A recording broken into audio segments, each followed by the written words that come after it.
Okay, good afternoon, everyone, and welcome to the afternoon session of AM Live. I hope you've had a good day so far.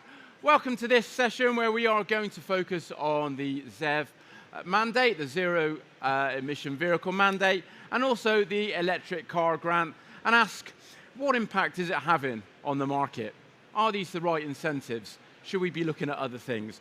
This session is being sponsored by Autorola, and I'm delighted that we have Chris Timms, Head of Sales for Marketplace, from our sponsor with us on stage. We have a very experienced, knowledgeable panel. So we also have Vicky Hart, Head of Marketing and Digital at Waylands. We have Jon Wakefield, the newly appointed MD of Aion, the latest Chinese brand to enter the UK. You can go and see their cars over there. And we also have Deane, Commercial Director at Volvo Car UK. So we're nearing the end of year 2 of the ZEV mandate, and our panel will discuss its impact on new car sales and how transformative the electric car grant has been on the new and used car markets. And we'll also look at some of the evolving strategies that can help dealers to sell more electric vehicles and hybrids, particularly with the impending budget announcements that we may be seeing in a couple of weeks' time. So, well, we'll start by looking at the electric car grant. So the government set aside £650 million for this. Didn't tell anyone which cars would meet the criteria. Weren't particularly clear on the criteria. Then started to filter that out over subsequent weeks and months. Possibly not the cleanest of launches, but we kind of know where we are now. We know which brands are included. So, you know, what kind of impact is it having on the market so far? Robert, from your perspective, how's it going? Yeah, certainly. We saw, after it was announced, so late July, early August, we saw quite a substantial increase in traffic on the website. So we at the time, I think everyone did the same thing. All the OEMs tried to jump onto that traffic that we were seeing from the third parties, and we put a section on the website with a landing page, just click here for information on the grant. We didn't know how long it would take to put the application through, but we didn't really want to leave that window of opportunity without doing something with it. Those first couple of weeks, we saw an 8-fold increase in footfall on the site, so it's substantial. Within 6 weeks, though, that had tapered back and gone. So I think people initially that were looking at it, they were interested. Will I be able to get 1,500 or $3,750 off the price of a car? But we did see quite quickly that eroded and it went away in the market. During that time, we launched our own £1,500 to try and capitalise on it. And I'd say we've been working with the government to see if we can get access to the grant longer term. But it's certainly, that initial wave didn't seem to last, for Volvo at least, longer than a couple of months. Mm-hmm. And Vicky, from your perspective, looking at it from the retailer side, and I suppose also a marketing perspective, how you're able to get the right message out there when it's a slightly confused situation. Yeah, I think Rob's point is a really pertinent one. So when the electric car grant first was announced, there was a lot of speculation about what was or wasn't included. I think there was a real lack of clarity for customers, and naturally they were looking to us as retailers to help them clear that up. And at that juncture, we had, I guess, a lack of oversight in terms of which models would be eligible, the criteria for which models would be available, and so it was really for us to make sure the teams were supported and able to field customer questions. For me, kind of confidence and credibility around electric vehicles and the transition to EV is really important. So at a time of such uncertainty, the focus for us very much became on supporting customers and advising them. And Jon, obviously a new brand coming into the sector. I mean, do you still welcome these types of incentives as a way to kind of help you to kind of push through into demand? Well, of course. Yes. And the headline news was great, wasn't it? And we don't have a market presence yet. But what I did do was start to fill in the forms. And I'll just say I was quite surprised how challenging it was to get yourself registered within the bandings of the grant. And of course, I discovered something called a science-based target initiative, which was a gateway, which actually meant that some manufacturers are completely locked out of it. So what was a great consumer message seemed to be terribly complex to actually affect. So great headline. Would like to see something that actually is more meaningful for the consumer. And Chris, did you see that message going out into the marketplace, was it stimulating demand and interest in used vehicles and new EVs? Yes, so I think it's important to recognise that having a headline retail customer incentive is a good thing for the industry in general. But I think if you look at the grant, it's 650 million, and the overall impact on that, depending on obviously the banding of the vehicles that are sold, it's going to have a really limited uptake. We as Indicator or Autorola released a white paper in July, and it's only probably likely at the absolute maximum range to facilitate about 400,000 sales, which is still a relatively small part of the market. So headline figures, fantastic, but digging a bit deeper, we've not really seen any correlation in new and, to be frank, any difference in the used car sales rate as well. So I suppose taking that on board, good headline figures, and Robert, I'm going to come to you with this. I mean, we've certainly seen the fleet sector drive the electric market, without a doubt. Are these headline figures, I mean, is it enough to start to stimulate the retail demand, or are there other things we need to look at? Are there different types of incentives, or is there a different way that we can stimulate that interest in the retail market? Yeah, I think the reality is, and the SMMT have backed this up, so it's not just one OEM that's found himself in this situation. The retail market can't support ZEV Mandate, so there's no OEM's going to get there with the level of demand that we're seeing in the retail channel. We get the government's need to push for electrification, we get that has to be top of the agenda, they're pushing it forward, but ultimately you're not going to be able to do it with retail alone. So we're having to rely on the fleet market, things like salary sacrifice to close that gap. When you look at what's happening in other markets, there's learning that could be applied. There's a lot that could be done to really unlock some of the key stumbling blocks that people have to adopting EVs. I think if you look even just in the headlines in the past couple of weeks, or the actions taken this year, whilst the ECG was a positive step, and there's no way around that, it's great, there's a lot of kind of counter actions that have come into place at the same time. So implementing luxury car tax onto EVs, it's counterintuitive. Now the talk of pence per mile taxing is counterintuitive. We're telling consumers that EVs are the future and we want them to use them, but then we're putting these blockers in place that they need to unlock. So to answer your question, yes, there's plenty more that could be done. I think there's a lot of studies around it that are supporting that, whether it's supporting cross-pavement charging, removing some of the legislative blocks around there, whether it's equalising a VAT from home charging and public charging. These are things that could be relatively easily done, but I understand the government doesn't have, at the minute they've got a gap in the budget they need to close, let alone money to spend on this. And, Jon, obviously you're looking at the market with a new entrant's eyes. I mean, are you sort of resigned to demand coming from fleets for the next couple of years, or do you feel there is a way that you can break through into that retail market? Well, you have to be cognizant of the mix of business, and I think that mix of business is driven by the government policy and the rumour mill that sometimes sits before that. So I think first thing we need to do is to be flexible in our approach and be ready to move between the channels. But of course, to the point of the ECG, there is allegedly some movement towards trying to encourage retail buyers into the electrified world of the future. And that will be through retail partners who have great experience of educating those customers to the positive benefits outside of the taxation benefits and supports. And that's why we want to talk to lots of great retail partners today. I'm not ashamed to say that we've set up a business between an OEM and a great importer and retailer business, and that's our core business in the UK. But we're looking for great retail partners to help us on that journey.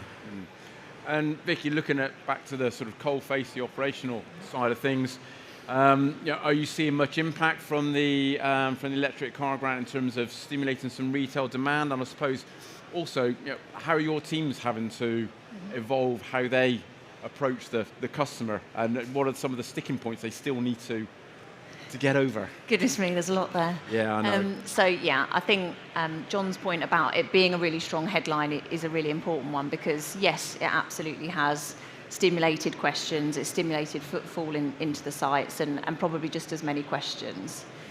For us, clearly private retail mix is important, so the kind of single subsidy focus is something we'd like to see evolve to a more balanced model that that perhaps has more charging incentives, or certainly more than just a single subsidy option. In terms of the way that we're having to adapt, for me, it comes down to probably four main things, those being education and helping customers to demystify. You know, we're all kind of in agreement on the panel that the electric car grant was quite confusing and not particularly well communicated, but actually there's still such a wealth of information about EVs out there that the teams need to help our customers demystify that. So education is a really important part of it.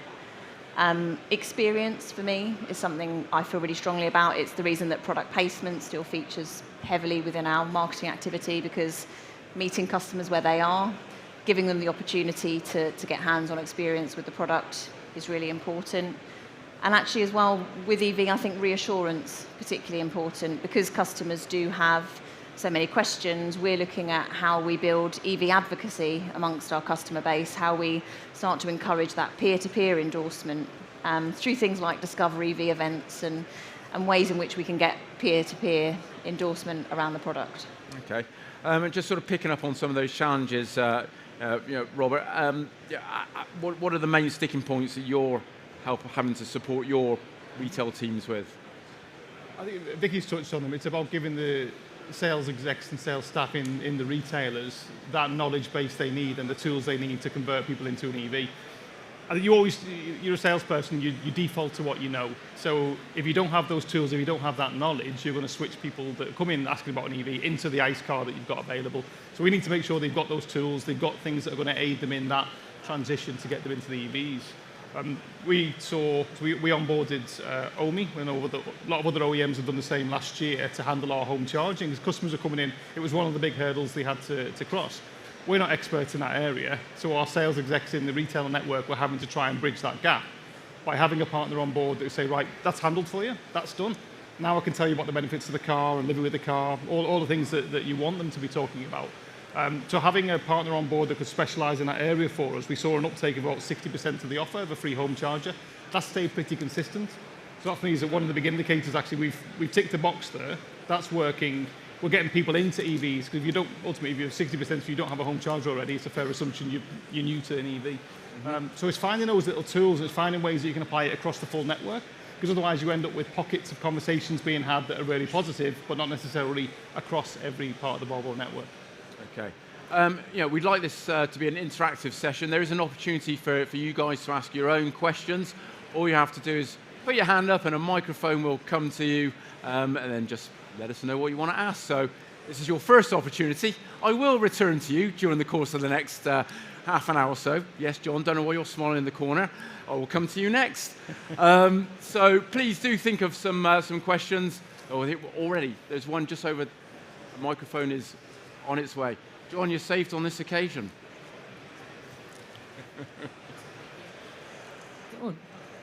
Hiya. You talk about educating people on what EVs are, what they come with, and a lot of the times EVs are sold as an investment piece. Mm-hmm. Do you think, as well as educating dealers, we also need to educate and demystify the concerns about battery health and the health checks and the life cycle of an EV? Yes, absolutely. It's one of the reasons that we as an organisation have invested in battery state of health across all of our used retail stock. We think that transparency around that is really, really important. I think it's been a bit of a hot topic, that point in particular. I think the education piece is so important, and whether or not that's kind of personalised assessments for customers. Will this fit your lifestyle? Not just about technology, but actually is this right for your lifestyle? And actually total cost of ownership as well, because so much of the education as well is around the financial side of owning an EV, aside from that upfront cost, which is so often a barrier. Sorry, just to quickly follow up with that as well. How early in the journey would you say that this sort of education needs to come in? Is it from when a person steps into a dealership, or is it something that should be advertised right from the get-go on a website? When should this information come across to a customer? One thing that we're really focused on is building out the bank of content that we make available to people, exactly that on our website. We want to be positioned as experts.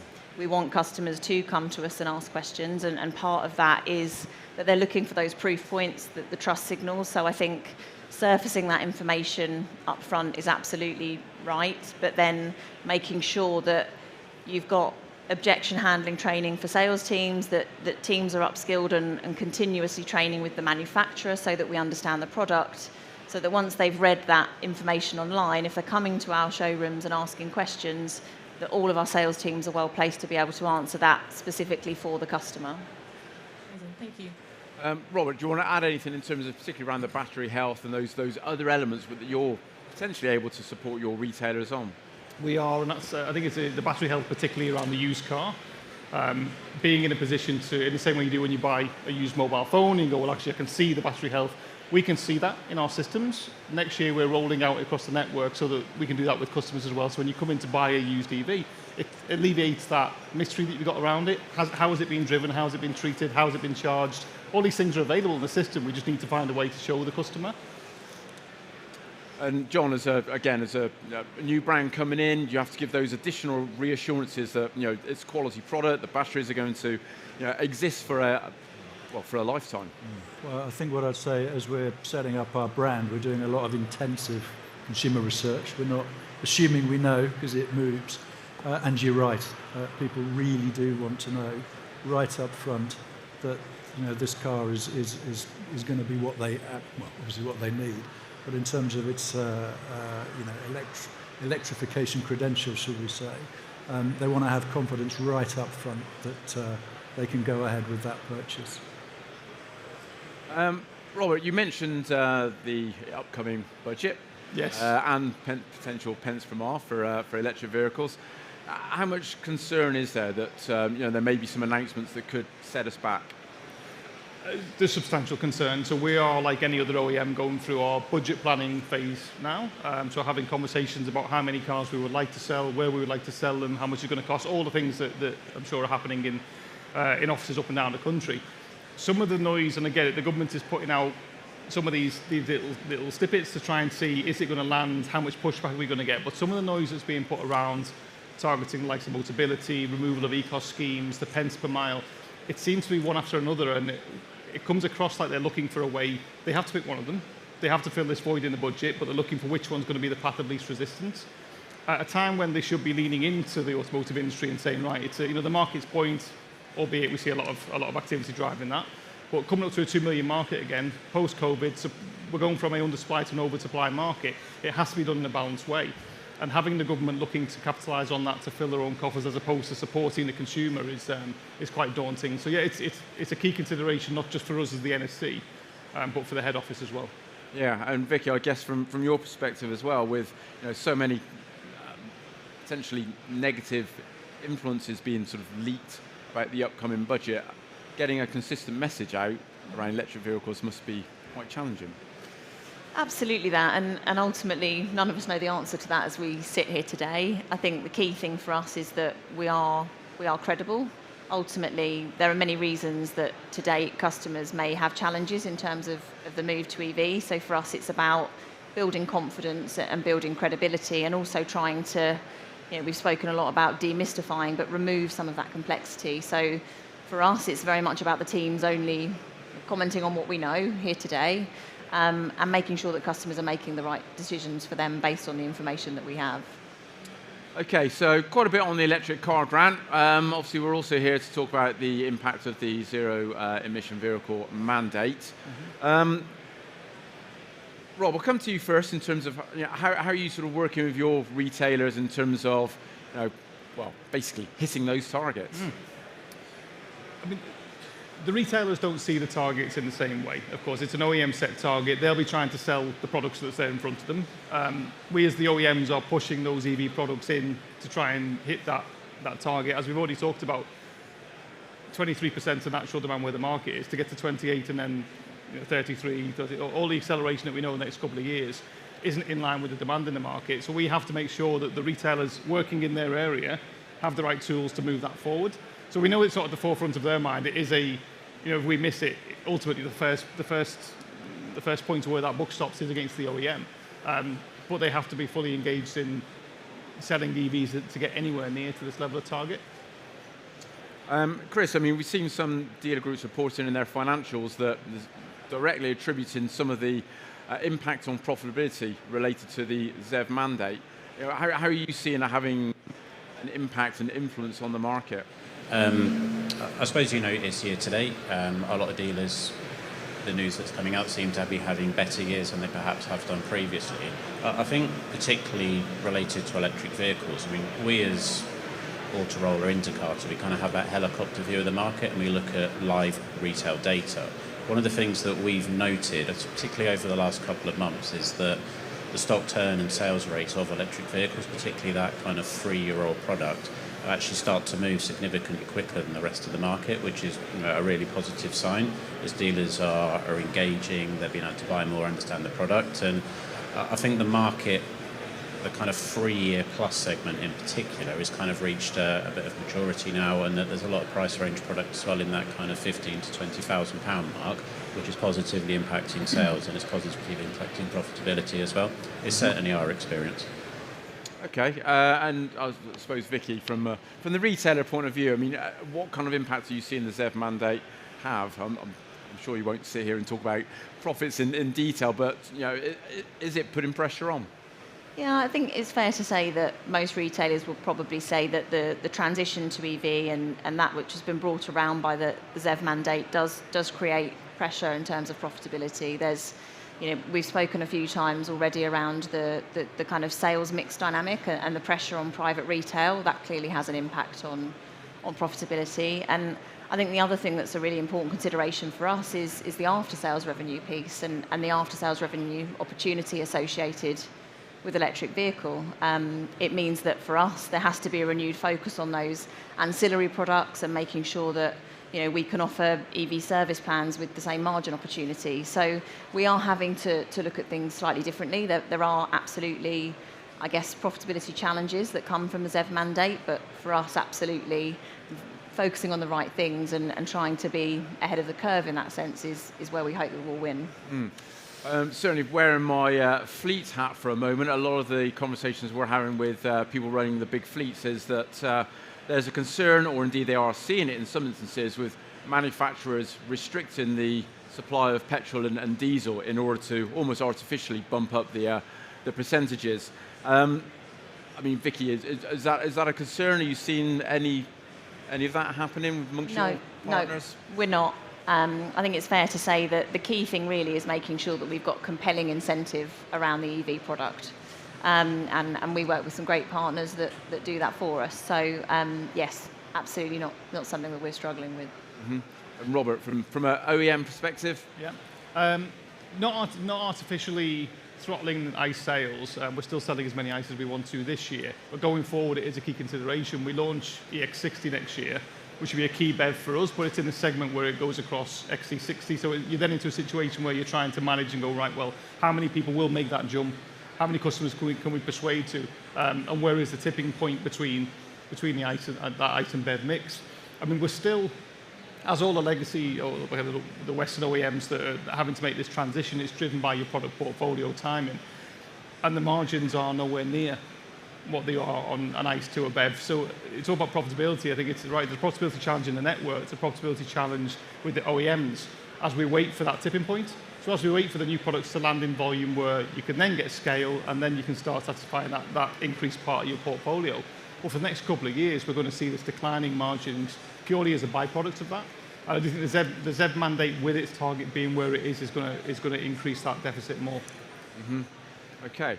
So thinking about retail networks in general and around how they're having to adapt culture, sales processes, marketing tactics. Jon, I'm going to come to you first because obviously you are building a network. So what are you looking for? What are the kind of attributes, being an EV brand, do you need?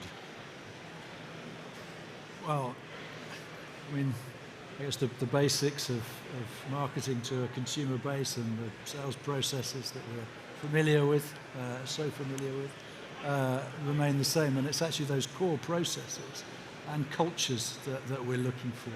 I'm not so sure it's a specific EV bent. I mean, a lot of retailers out there now have got great experience of dealing with EVs and EV customers and the argumentation we've discussed. but those core principles that make a good dealer underpin the great partnership, whether it's ICE or EV.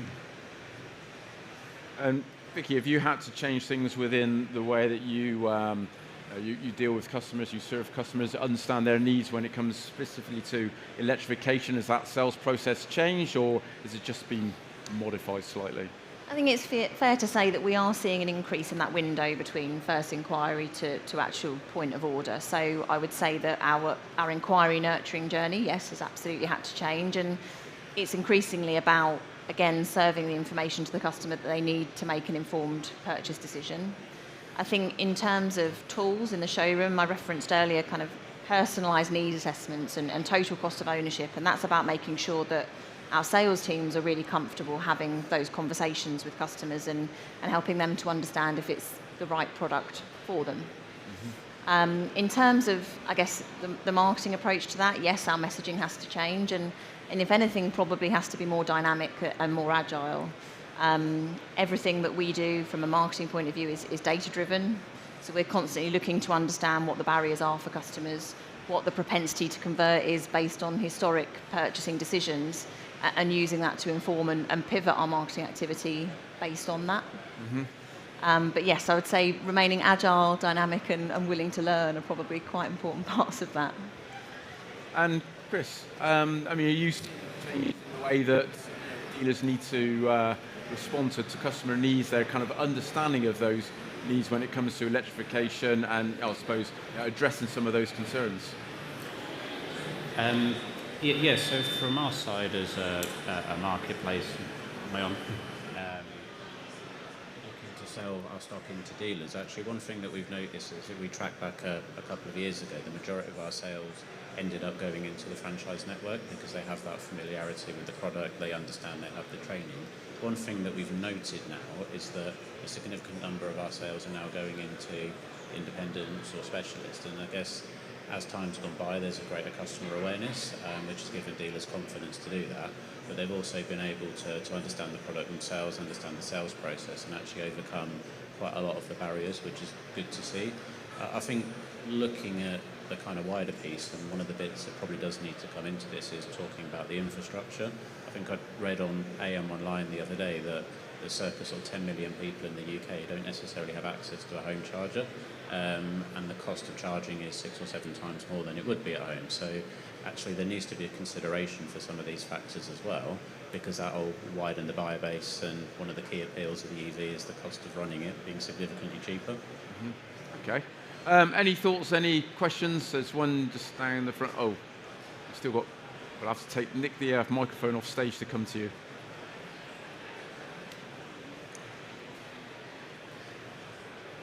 Yeah, you had someone comment earlier about battery certification, which is going to be a valuable tool to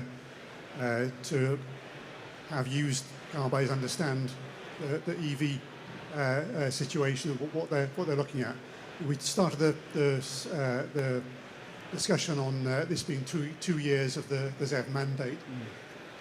As most cars are on maybe 3-year or maybe 4-year schemes, much of the EVs have gone to fleets. We are where we are now, kind of with the used car market volume before the ZEV mandate started. Yeah. So where will we be in 2 years' time with all that extra volume, and what more can be done for used car buyers to understand how an EV would benefit them? Are you seeing enough of that, or hearing enough of that from the government? Because that's really what's going to give dealers, because all dealers sell used cars as well. They're going to be there. They're going to be there in greater volume in a few years' time.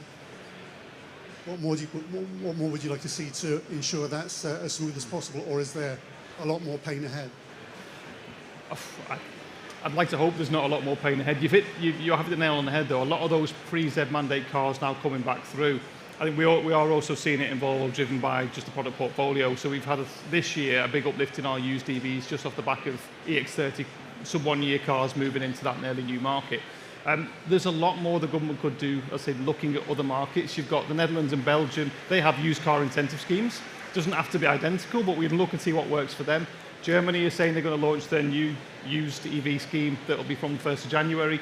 We can take the winning bits of those and do it ourselves. There's got to be more than leaving it to the dealers and leaving it to the customers ultimately to find that as a solution. We need to be, there's got to be something nationally. We discussed it with the SMMT, and it's difficult because typically if a government tells you to do something, you ignore it. And it comes across with a negative. So saying, how is the best medium to engage people en masse and say, look, EVs are a solution because, not because they're being told to do it, but because it's cost efficient and the right thing, all the bits that we want to push. So there's certainly more the government can do. I don't know what that needs to be, though, to be honest. I'm not sure if anyone else on the panel does. Yeah, Vicky, any thoughts on support for the used market? And what are you actually seeing? Are you starting to see some more interest and demand come through? Yeah, I think it's fair to say, and it probably mirrors a comment that Chris made earlier, I think we are seeing increasing demand for used EV. I think my point earlier around the kind of single subsidy focus in terms of the electric car grant is a real issue for me. I think we need a more balanced strategy, and part of that is better incentive around used EV. But do I have the answer to that? No, probably not. Chris, do you have the answer? I might need my mic. He hasn't got the mic.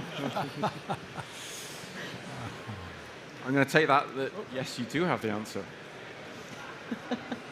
I'd love to have the answer, but it's not that straightforward, is it? I think Robert made the point at the start. If we're talking about there needs to be a significant improvement in incentives, there's only so much money to go around. It's very difficult to go on the news and not hear about a £20 million black hole. And whilst the ECG, as we said at the start, is welcome and that it's generating a consumer offer, there needs to be something significantly more. And I'd love to be able to have it, but there we are. Yeah. Any concerns from your perspective, Jon, in terms of looking forward that couple of years when you start to get those cars coming back? And of course, in our thinking, we're obviously looking forward to when we have used cars in market, and it's a key point. But I would think, let's create some clarity around the support and the encouragement for people to get into the new car market, and that will trickle down into the used car buyer as well. So let's have some meaningful and usable subsidies in the new car market that give people the confidence to come to an EV product, new or used. And just digging a little bit more into that used market, particularly around the residual value side, Chris, I'm going to come back to you. I mean, what are you seeing with residual values? They've obviously dropped a lot over the last couple of years or so, particularly for electric vehicles, for all vehicles, but especially electric. Are we seeing any kind of stabilising? Yeah, I think we've seen over the last 2 years that particularly that 3-year plus segment, there has been a stabilisation in terms of price point, but we have to acknowledge that a lot of people have gone through a lot of pain to get to that point. The retail demand is out there, certainly for the 3-year plus cars, which is fantastic. I think looking back to the ECG, I think there's probably going to be quite a lot of nervousness, particularly in and around that sub 12-month-old segment, and you're a fleet owner, but actually rental, that type of business. If you're purchasing a product that may then subsequently be eligible for support, your RV position may be then impacted. So there's, as Jon said there, I think we need a lot of clarity as to actually how it's going to work, what it's going to look like moving forward. Mm-hmm. And Rob, from your perspective, I mean, you said you hope there's not a lot more pain. Yes. What are you expecting in the market? We've still got a lot of volume to come back from the last couple of years when new car volumes really started to accelerate with the electric market. Yeah. Are things starting to stabilise sufficiently that there will be demand for that supply? No, I think the reality is if you look at the ZEV Mandate rate of climb, the new market will force onto the used market, and it will have to. So there's only a finite pot of money for all parties to subsidise ultimately people to move into EVs. If you look at where the new car offers are, where they have to be to get people to adopt and move, you see an elasticity around 0% APR deals. The reality is a new car at that price can't compete with a used car on a typical used car finance scheme unless you're a cash buyer. So I see that as this accelerates and as more and more new cars, new EVs are forced into the market to try and hit these targets, it will undoubtedly knock onto the used car market. So where you would have had natural demand come through, that demand now would go into the new. There's still a finite number of people that ultimately want an EV. And as much as we talk about a 2 million new car market, it's not a 2 million new car market. If the market was allowed to naturally settle, it wouldn't be there. We're going to see that acceleration continue next year. Yeah. So from Vicky, from a retailer point of view, how are you sort of able to try and juggle that supply and demand? From a used point of view, I guess data, it comes back to data for us. So in terms of anticipating demand, we regularly ask our customers, effectively. We survey our customers to understand what their next purchase decision intention is. We like to understand, actually, in terms of customers currently in ICE product, how many of them are looking to move into electric or hybrid product. So a lot of data informs our stocking strategy from that point of view. A lot of the insights that come back from our marketing activity as well, in terms of engagement with electric marketing, the types of demographic of customer, and basing that on the geography of our retail sites. Actually, have we got sites in territories where there is significant EV demand, and does our stocking strategy reflect that? So we are, in all honesty, we are basing all of our decisions on data, whether that's inquiry volume or whether that's in terms of existing customer kind of historic transaction data, that's informing that. Yeah. Okay. Any more questions from you guys out there? Yes, there might be two down here.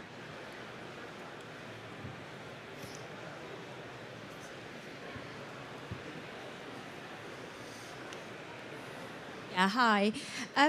A little bit of a niche question, actually, from me. So I work for Indra Renewable Technologies, who are pioneering future technology. So this question may be a walk before you run question.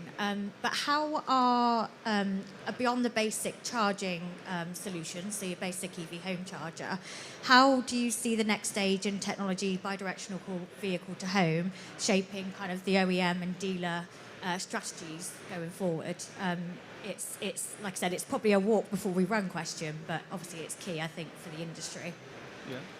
Robert? Yeah, certainly. So bidirectional charging is the next big leap. I'd say that's got to come at some point. I think we're still a couple of years away from that coming on any viable numbers. Some of the business cases, when you do the whole game theory bit around it and how you could use your car, and your car could actually earn you money then when you're charging it off peak, and then power your house from the car with larger batteries, all the really cool stuff is still quite a way away for most of the OEMs en masse.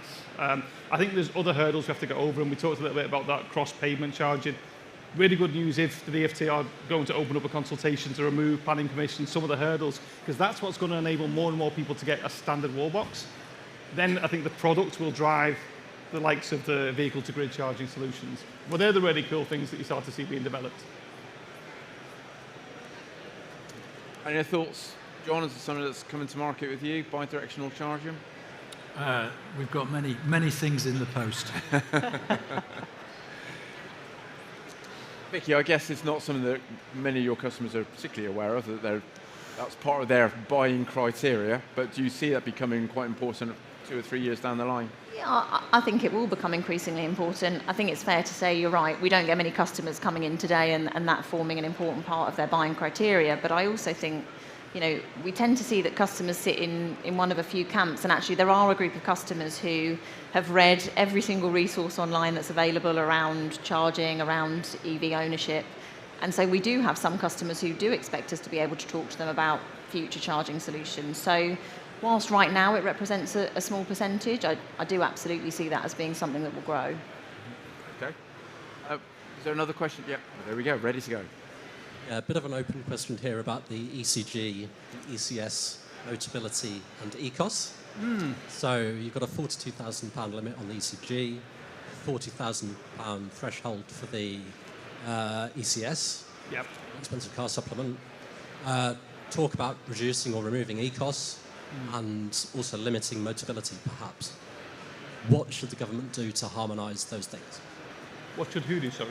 What should the government do to harmonise those policies? I think it's, again, in my opinion, it looks like, as I said earlier, they're trying to find a path of least resistance and where are they going to be able to, on paper, capitalise on this increased revenue without so much pushback. And I mean, the reality is, if you go after Motability, they're not going to see the return in investment that they're building on the business case. If removal of ECOS isn't going to mean that all these people driving ECOS cars and CBS cars are going to move into buying a car themselves and then generate that revenue. I think a lot of these business cases are fundamentally flawed. I think that conversation needs to be had at the senior levels with the likes of the SMMT championing the corner, because they're not going to listen to any of the individual cases. It has to come from like the SMMT, and I think they're doing a good job at the minute having that conversation and picking through the data and going, look, this isn't going to deliver what you think it is. The reality is, I think if there's the gap that we're talking about in the budget has to be found somewhere. There isn't an easy solution to do that without targeting some of these things. Okay. Do you think the expensive car supplement is too low? Oh, definitely. I think that's, since it's been introduced, it's not been reviewed. And when you look at the inflation of products that have come in, and not picking other OEMs, but some of the OEMs have removed themselves from those small car segments that would have had high volume. Those customers have had to go somewhere, they've had to go into more expensive cars. The reality is those cars are not luxury cars. So we've got a £40,000 threshold, which sounds a lot on paper, but when you start to talk about a monthly rental and all the other things that come into it, they're not luxury cars. That does need to be reviewed. Okay, any other questions out there before we're probably going to the final question? So, okay, so we talked a lot about the ZEV mandate. We've talked a lot about the electric car grant as being two big influences on the market. I suppose, arguably, the biggest influence that we've not talked about, certainly in terms of electrification and pricing, is all the new market entrants. We did have a session on it earlier, specifically looking at this, but I'm interested in your views around, well, you know, Jon, you're obviously one of them, so I'll come to you first, but how you expect all of these, mainly Chinese brands, but there are brands coming from other countries as well, what their impact will be on the market, on electrification, on pricing in the market as well. So it's my fault, is it? I don't think so. I mean, the pricing in the market is driven by ZEV mandates and the curious ECG structures, which may help some manufacturers reduce their discount spend actually, and others need to accelerate. So I don't think you can say that there's a fault line that comes from the new entrants. Of course not. What we bring is and as I alluded to earlier, we've really got stuck into some detailed consumer research right now. And the products that are coming from the new entrant brands, of course, largely from ourselves, but credit where credit's due, some of the others too, are bang on line with what that consumer is now looking for. Because their interest has been piqued by EVs. Now they're getting into a next level of detail. And I think that the products that come from the new entrants actually do answer those questions in a smarter way in some cases than some of the legacy businesses. Okay. Robert, how do you, I mean, I suppose I could describe it as a bit of an arm's length relationship with Geely. I mean, they're not directly. My distant parents. Yes. Yeah, it means fascinating. I had the pleasure of living in Shanghai for 4 years, in a prior job with JLR, and the rate of change in China then was phenomenal. And not just in automotive, you look at phone manufacturers and all the domestic phone manufacturers went through a rapid expansion and then dropped down to two predominant partners that now dominate the market. I think we're seeing the same thing come out. If you read the press, the Chinese car market is in disarray. It can't be. You know, it's such a phenomenal monster of a machine. But those brands that are being exported and ultimately landing to be successful, they're driving to establish themselves in these markets. So we know that the UK is, even be it a right-hand drive market, is a favourable market to come into off the back of duties and such. But the reality is, I don't think it's aggressive pricing that they're coming in. Looking at where they position their product, they're not coming in and undercutting the Western manufacturers.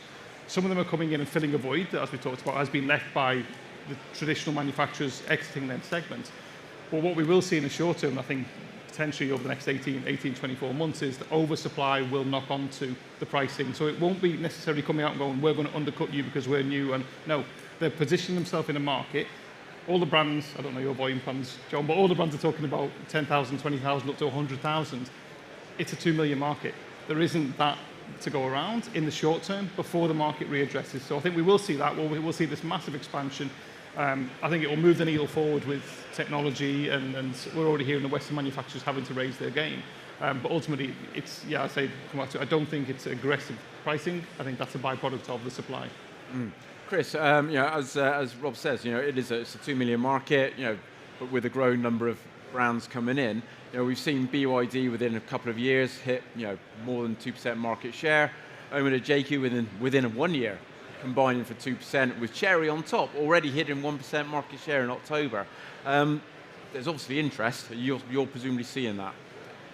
Yeah, absolutely. I mean, particularly BYD and Jayco and Armada, at the rate they've got to 2%, when you can compare to some of the traditional manufacturers, so Hyundai, Kia, it took 10, 12 years to be able to do that. I think from a used car perspective, if we kind of track back to the market correction in sort of 23, that was really a result of a significant amount of oversupply that came into the market at a given time. It was the original RVs that were set, which made it very painful.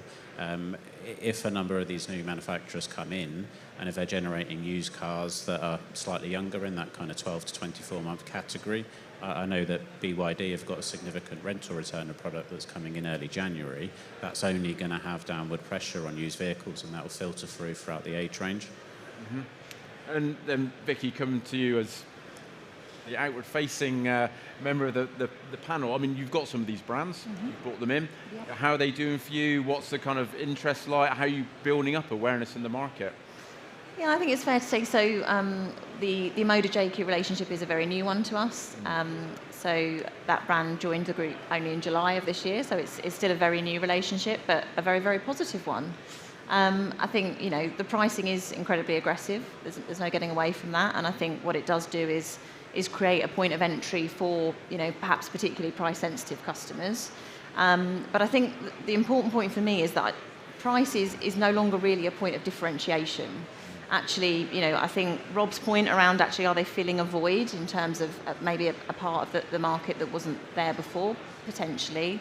But actually, I think there absolutely is room for that and the legacy brands to play alongside each other. In terms of working with the brand, inquiry levels have been really strong. I think it's a really, really positive brand who are investing heavily in their above-the-line activity to drive demand. And that is one thing for me that has been really stark working with the Motor JQ is the level of investment in that top-of-funnel activity to make sure they're driving inquiry. And I think with EV, that is so, so important. Okay, well, we'll call an end to this session at that point. I hope you found it of use. Please join me in thanking my panel, Robert Deane, Vicky Hart, Jon Wakefield and Chris Timms.